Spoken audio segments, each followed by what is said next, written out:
Hello and welcome to an edition of Reporter's Notebook. I'm Kayla Schmidt.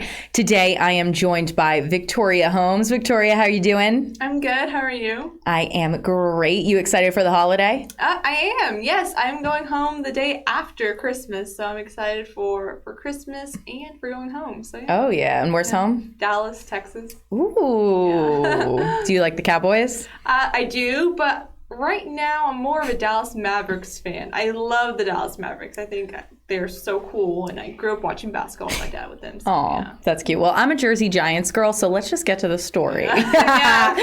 Tell me a little bit about what you covered today. So today I covered, big picture. There is a stimulus package in Congress that is it's expected to be passed, but right now it's on the floor, and it finally became, both sides of the aisle kind of came to an agreement about what's in this package, right? And so a small part of that package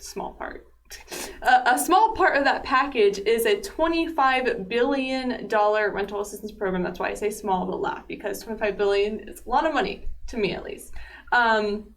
And so a small part of that package is this 25 rental assistance program. It goes towards rental assistance across the United States, and I believe North Carolina is getting about $700 million of that.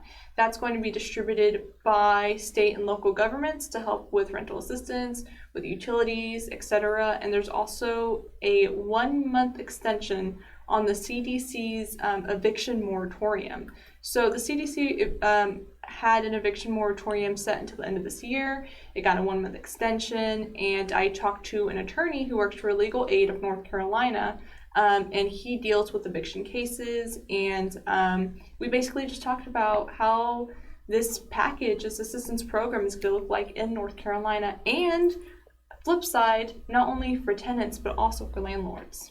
Ooh, interesting. So basically what you're saying is that the eviction program was extended, so people don't have to be worried about getting evicted at the end of this month? So the eviction moratorium was extended until January, at the end of January. I can't remember if it's 21st or 31st, but until the end of January.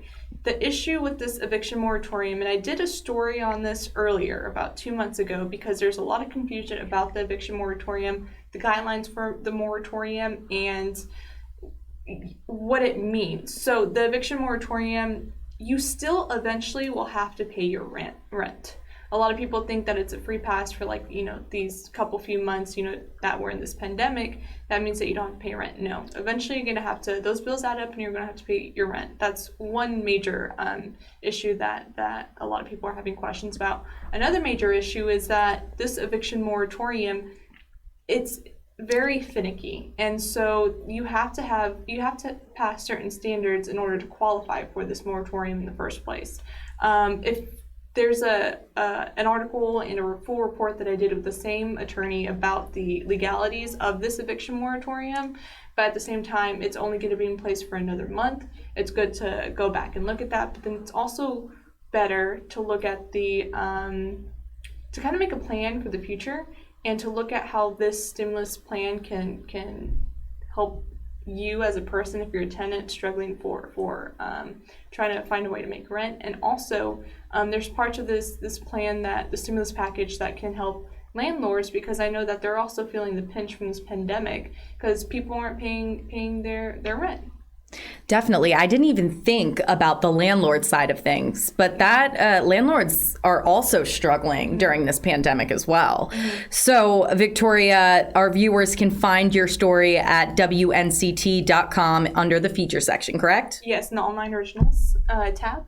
Awesome. Well, thank you so much for joining me, Victoria. Again, you can find Victoria's story on WNCT.com. For now, I'm Kayla Schmidt in the digital studio. Thanks for joining.